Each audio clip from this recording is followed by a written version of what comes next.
কয়েকদিনের টানা ভারী বৃষ্টিতে স্কুল কলেজের চারপাশ ডুবে গেছে বন্যার পানিতে। হাজারো শিক্ষার্থী আটকে পড়েছে ক্যাম্পাসে। এমন সংকটের মধ্যেই উদ্ধার কাজে নামানো হলো বিশাল আকৃতির একটি বিশেষ স্বয়ংচালিত ভাসমান সেতু, যাকে অনেকেই বলছেন জলপথের জীবন রক্ষাকারী জাহাজ।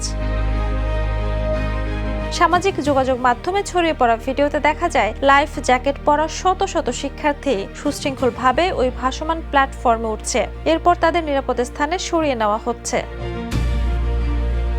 ঘটনাটি চীনের দক্ষিণাঞ্চলের গুয়াংশি ঝুয়াং অঞ্চলের গুইগাং শহরের। জুলাইয়ের শুরুতে টানা ভারী বৃষ্টিতে ভয়াবহ বন্যা পরিস্থিতি দেখা দিলে বিভিন্ন শিক্ষা প্রতিষ্ঠানে হাজারো শিক্ষার্থী আটকা পড়ে। পরিস্থিতি মোকাবিলায় গত ৮ জুলাই থেকে উদ্ধার অভিযানে নামানো হয় চীনের জরুরি উদ্ধার সংস্থা চায়না আনিং-এর বিশেষ ডাইনামিক পন্টুন ব্রিজ।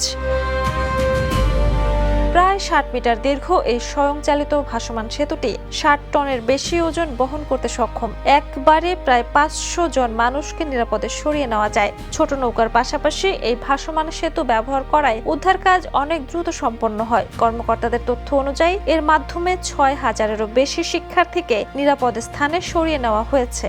এর আগেও ২০২১ সালে হেনানের ভয়াবহ বন্যায় একই ধরনের প্রযুক্তি ব্যবহার করা হয়েছিল। এবারের অভিযানেও সেটি বড় পরিসরে মানুষের জীবন রক্ষায় গুরুত্বপূর্ণ ভূমিকা রাখে।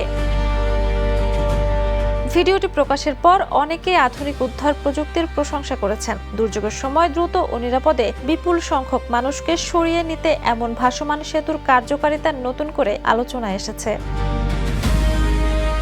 Jhuma Mridha, the news. দেশে দেশে সবার সাথে দ্য নিউজ।